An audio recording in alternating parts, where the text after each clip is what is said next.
Shalom and welcome to Ikvot HaMashiach, in the footsteps of the Messiah. We're discussing the festival of Hanukkah, the festival of dedication, where we see from the book of Yochanan, the book of John, chapter 10, verse 22, it says that Yeshua walked in the temple and it was the feast of Hanukkah. Now it was the feast of Hanukkah, or the festival of Hanukkah, dedication, in Jerusalem, and it was winter, and Yeshua walked in the temple in Solomon's porch. The festival of Hanukkah is not one listed in Leviticus 23 of the 7 festivals. However, it obviously had the endorsement of God, or Yeshua could not have attended it. He would not have gone to the ceremonies and the festivities and all the customs. Now, as we study the festival of Hanukkah, we come to a term as it deals with Antiochus Epiphanes from the book of Daniel, chapter 7, chapter 9, and chapter 11 and 12. It talks to us about the abomination of desolations.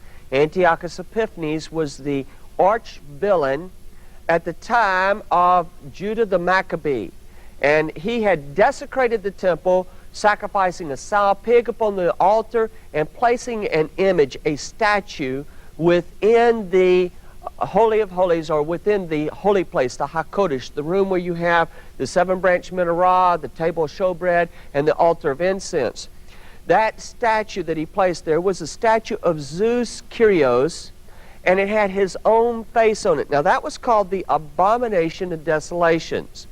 Yeshua has prophesied in Matthew chapter 24, verse 15, that in the future there will be another abomination of desolations. This would be associated with the false Messiah, what many people would call the Antichrist. The false Messiah who will come will make a statue of himself, place it into the Holy of Holies, go into the temple, declare that he's God, and so forth and so forth. Now what we're doing is we're studying to learn as much as we can about the abomination of desolations and about the statue. What does it look like? When will it be made? How will it be made? Who is going to make it? What's going to happen with it? We have, in all of this, we need to go back and to examine, look at the death, the crucifixion of Yeshua. That will be the key to understanding the abomination of desolations. In last week's program, we saw that the biblical description of the death of Yeshua is dramatically different from what we see in the artwork, what we see in movies and television shows concerning his death. Usually what we see is a little bit of blood that is around his head from the crown of thorns. We see the blood from the hands and the feet which have been pierced by the nails. We see the gash within his side, and we see some stripes on his back that have been caused by the lash, by the Roman whip. Last week we talked about the Romans having struck him with the whip 40 times, and each one of the strands, or each whip, had 9 strands upon it. So we actually have to multiply it 9 times 40 in order to be able to see exactly what happened. He was hit 360 times, with each strand having sharp metal, bone, and glass. Now the purpose of that was to strip away the flesh, to rip away the flesh, so that the organs would hang out the body. This was part of the actual death process of the Romans. What we see is that Yeshua was a bloody mass of a man. In fact, in Isaiah chapter 52, verses 12 through 15, it tells us, or 13 through 15, tells us that the Messiah could no longer be recognized as a man. According to Psalm 22, it tells us that at the time of his crucifixion, that the people that were involved, the people that were against him to destroy him, that it was like they were pushed by demons, that they ripped at him, that they gaped upon him as a roaring, raging lion. Now, to gape upon him, they bit upon him, that they would bite and rip the flesh. It is Hebrew words that is like a lion that comes to attack an animal, that rips the flesh from the carcass. And so that's what's happening to Yeshua. The best way that I can see to illustrate this is if you were to take meat and drop it into a pool with piranhas, or you had someone with a terrible bleeding wound would fall into the ocean in the midst of a bunch of sharks, and there would start a feeding frenzy. That there must have been a total time of just satanic activity coming down on Yeshua as that wrath was poured out upon him. That it says in Psalm 22 that every bone was out of joint, that they must have pulled, they must have pushed. We're told that they took a rod and they beat him in the face, remembering that they did not break any bones. According to Isaiah chapter 50, that they grabbed his beard. Now remember that he's an Orthodox Jew. He is a Jewish man that has from his childhood been raised as a Jew. He's attended all the festivals, and God had commanded that the Jews were not allowed to cut their beards. So his beard, 33 years old, would probably have been a very good-sized beard. We're told in Isaiah chapter 50 that they plucked out the beard. Now the Hebrew means that they ripped the beard away. And if you've had any time that you've had a man with a beard, a mustache, or anyone that your hair is caught, it hurts extremely. His whole face would have been dripping blood. And again, we come back to Isaiah chapter 52, where it says, his visage was more than any man, and his form more than the sons of men. You can no longer recognize him as a man. So what we've seen in Hollywood, what we've seen in all of our art of Yeshua hanging on the tree is not exactly the way it was. In fact, it's a far cry from the way it was. I'd like to mention one other thing, is that in the movies they portrayed him where he had a loincloth around his midsection. And that was for the purpose of not embarrassing us, not meaning to bring some kind of a dishonor to Yeshua. But in truth, in reality, what the Romans did when a man was placed on the tree, then he was stripped naked, because the purpose was to humiliate. It was the most vile type of death that was known at that period, and possibly has been at any period in history. So let's look in chapter 19 of Yochanan, of John, and learn exactly how the Jews buried their dead. Now remember that Yeshua is, as I mentioned, an Orthodox Jew, that in his death he fulfills the Scriptures, that he cannot break the Scriptures. As the Messiah, he must be true to the Scriptures. We saw in Leviticus chapter 21, verse 10, that the high priest was not allowed to tear his garments. We saw in Mark in chapters 14 and 15 that at his trial, Caiaphas, the high priest, when he asked Yeshua, are you the Messiah? He said, I am. And after this, you'll see the Son of Man coming in power. That this so upset Caiaphas that he tore his high garment. Because you see, he's not the high priest. He's not the high priest. But Yeshua on the tree, God did not allow the Roman soldiers to tear his garment, that they bartered for the garment, that they left it intact, because if it had been torn, he would have violated the Scriptures.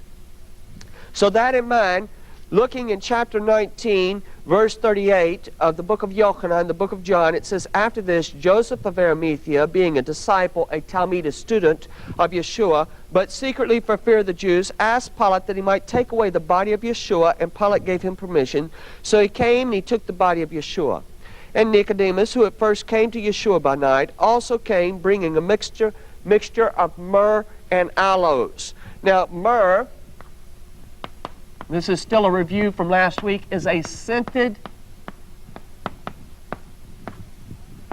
gum. And then we have aloes.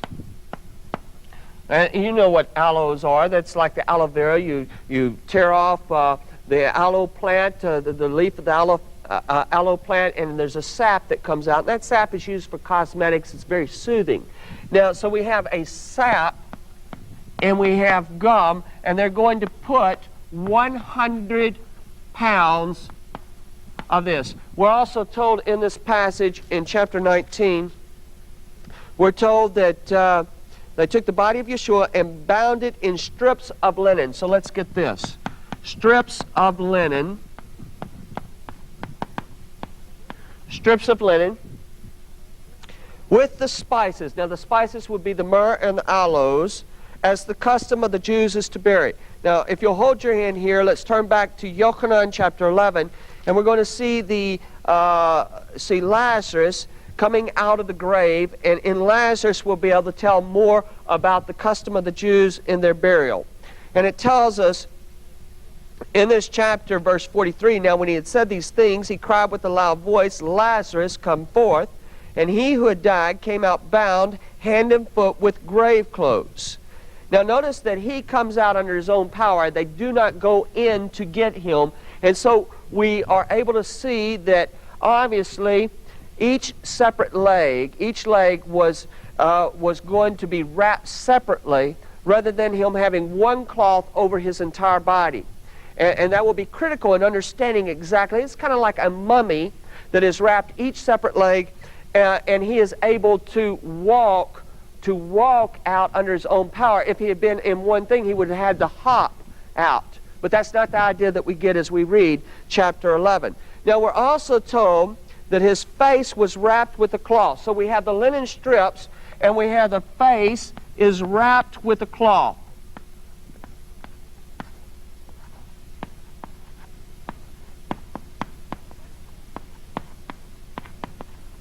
Face wrapped with a cloth. Yeshua said to them, "Loose him and let him go." Now the actual Greek that we have here is to unwind him. Unwind him. Again, it comes back to our strips of linen. It comes back to that he is bound each leg separately rather than a single piece of cloth. Going back to chapter 19 of Yochanan, it says, verse 41, "Now in the place where he was crucified there was a garden, in the garden a new tomb in which no one had yet been laid. So there they laid Yeshua because of the Jews' preparation day, for the tomb was nearby.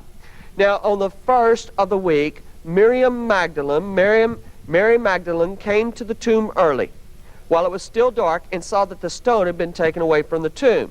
Now the purpose of the stone being taken away from the tomb is to let the people in. It was not necessary for the stone to be rolled away. We see in chapter 20 that Yeshua is going to appear to the Talmudim, his disciples, in a room that the door is locked. He goes right through the door. So it's not necessary for him to have the stone rolled away, but it is necessary so that people can know that he's not in that tomb, for them to see the tomb open, the stone to be taken away. And I want you to remember that. We're going to put a note here.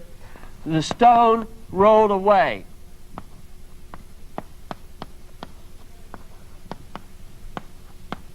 The stone rolled away. Now, we're told in verse 2, "Then she ran and came to Shimon and to the other Talmud or disciple." This would be Yochanan, the disciple, not Yochanan Hamatvil or John the Baptist, but the disciple Yochanan, "whom Yeshua loved, and said to them, They have taken away the Lord out of the tomb, and we do not know where they have laid him." So what she says to him is they have snatched his body. She does not say that he's been resurrected. She doesn't run back to him and say, "Great news, the Messiah, that Yeshua has risen from the dead." What she runs and says is that they have stolen his body, we have a problem, and everybody is upset, and we're going to see a great foot race where it says that Shimon therefore went out, and the other Talmud disciple, and were going to the tomb, so they both ran together, and the other Talmud outran Shimon and came to the tomb first. So they're going as fast as they can. "And he, stooping down and looking in, saw the linen cloths lying, yet he did not go in." So here, what we see on the linen cloths, let's put a 1 over here. We're going to see 3 times in this passage it's going to talk to us about the linen cloths. So I want you to note that there is an emphasis in this portion of the Scripture on exactly that. And it tells us, "Then Shimon came, following him, and went into the tomb, and he saw the linen cloths lying." Notice that over and over we have the emphasis is on what they see in the tomb, and it's going to go to these strips of linen or to the linen cloths. And it tells us, "and the handkerchief that had been around his head." Remember, Lazarus had his face wrapped with a cloth. And not lying with the linen cloths, oh, here's our linen cloths again, but folded together in a place by itself. So 3 verses in a row, the emphasis has always been on that. Now notice also that it tells us that the handkerchief, or the cloth that is wrapped around the face, is folded neatly. Now, what does that communicate? It communicates, number one, order. When you say someone has snatched the body, you have an idea possibly of the linen cloths being in all this disarray and everything. Somebody came in, grabbed the body, and they ran with it somewhere. But when you talk about the face cloth was wrapped or folded neatly on the other side of the room, then you have something that says everything was planned out, everything was executed in a specific order in order to do what? Communicate. Well, we have a question. Why was the handkerchief on the other side of the room? Now look at this. This is the clincher to the passage. It says, verse 8, then the other Talmud, the other student, which is Yochanan, who came to the tomb first, went in also, and he saw, remember we were talking about what they saw inside was where the emphasis was, and he saw and believed. So what he sees is going to cause him to realize that his body has not been snatched, but rather he has been raised from the dead. There has been a resurrection. Now look at 9. Verse 9, for as yet they did not know the scripture that he must rise again from the dead. That's amazing. What we're told is that it is not anything that they remember that Yeshua has said. It is not anything that they know from the scriptures, but rather it is only what they have seen in the tomb that has caused them to realize that a resurrection has taken place. Verse 10, then the Talmudim went away again to their own homes. So, what did they see? Well, we had Yeshua's 3 days and 3 nights in the tomb, and we have the strips of linen cloth had 100 pounds of myrrh and aloes placed upon them. Now, if you let this happen, if you let it set for 3 days, what it's going to do is harden, and what we're going to have formed is a cast. So we come back to our face cloth, the handkerchief that was wrapped on the other side of the room. Why was it placed on the other side of the room? Why was it folded separate? If I could do a little drawing here, not very good at drawing, but let's draw possibly what this would have looked like a mummy case maybe. And here we have the feet, here we have the head. Now right here we have to erase this, because remember that we have a face cloth on the other side of the room. So if 3 days, 3 nights, these cloths have been there, they have crusted, and we have a cast that is left. Now they saw these linen cloths, they saw the linen cloths, and we have the face cloth. We're going to put it up here. It's on the other side of the room, and it is folded. Now the purpose, the whole thing, what they saw, this remained. It stayed. But it's empty. There's nothing inside it. Why was the stone rolled away from the entrance? The stone was rolled away to show the people that the tomb was empty. Why was the face cloth removed off the cast? But to show that the cast had become a cocoon, it was empty, that the body had left it, and therefore there's only one conclusion that you could arrive at, that there has indeed been a resurrection, because you could not take the body without taking the cast. And so they saw, they believed, they knew that he was resurrected on the evidence within the tomb. Now that brings us to another point. We're going to talk briefly about the Shroud of Turin, and then this will tie us back in to our festival of Hanukkah. It will tie us into the abomination of desolations. Now, the Shroud of Turin is a cloth that is supposed to be the burial cloth of Yeshua. Before we look at that, I would like to go to the book of Yeshayahu, Isaiah, and chapter 53, and pick up one passage that's there, Isaiah chapter 53, and it tells us in that passage that the Son of Man, or excuse me, the Zeruah Adonai, the arm of the Lord, who hath believed our report, and to whom has the Zeruah Adonai, the arm of the Lord, been revealed? Now the arm of the Lord is the Messiah, for he shall grow up before him as a tender plant, and as a root out of dry ground. he has no form or comeliness, and when we see him, there's no beauty that we should desire him. That is the only description that we have of the appearance of Yeshua. We're told that there was no beauty that we would desire him. Nowhere in the Scripture does it give us his height. Does it give us his weight? Nowhere in the Scripture does it tell us about the length of his hair or the color of his eyes or any of those things. We can make some assumptions, knowing that he was a Jewish man, that his hair would have been almost assuredly dark. He would have been olive complected. He would have had a beard after the custom of the Jews, and he would probably have had dark eyes. Outside of that, anybody's guess would be as good as anyone else's. Now, the Shroud of Turin, the question is, the Shroud of Turin is a cloth that they have dated from the 1st century. And I have a picture of the face of the Shroud of Turin that I'd like you to look at. And I'll show you a little bit about how that they have dated this this cloth. Now they have believed, there has been a lot of theories that have come out that this Shroud of Turin cloth is going to be the face cloth of Yeshua the Messiah. What they have is the eyes. The man that is on the cloth has been, I'm going to move over here so that we can see the picture a little bit easier. The man on the cloth appears to be a Jewish man. He has that appearance. He has the beard. He has the facial features of a Jew. And he has gone through a crucifixion.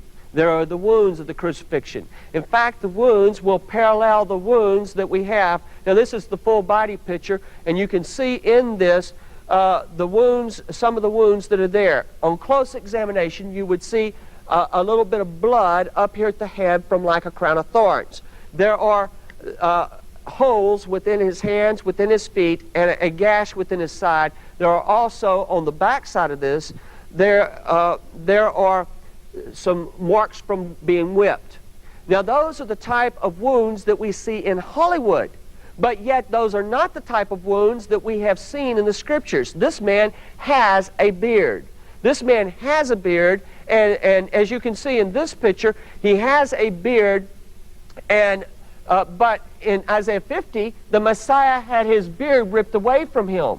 If you remember that we talked about how that his face was beaten by the rod, he would have been swollen to all types of extremes. Now, also in this picture, you cannot see it very well. Let me get right here. Right here are the eyes. Do you notice that there is like a little crust on the eyes or something? What those are coins. These coins, they have looked at the coins. The coins are dated. And the coins are dated. One of the coins is from Judea, and it is from the reign of Pontius Pilate over Judea. So that puts this facial image as being someone during the time that Yeshua lived. But the question is it Yeshua or not? So we have in the facial image, the man here does not meet all of the qualifications that we've seen in Isaiah 50, in Psalm 22, Psalm 35, and the various passages, and in particular Isaiah chapter 52, verses 12 through 15, where his visage was marred more than any man. Now, the man in the cloth, we'll go to the full picture, the full size picture in just a moment. In that picture, we see that it is a single cloth. It is not the strips of linen like we saw in John chapter 19 and John chapter 11, but a single cloth. Also note that as this picture comes up, that what you're going to see is the face. Look, there's a face right there. We have a face on this man, but in the passages, John 11 and John 20, we had a face cloth, a cloth placed over the face. If that would be Yeshua, then he should be headless. So I'm going to submit to you that the Shroud of Turin cannot possibly be the burial cloth of Yeshua.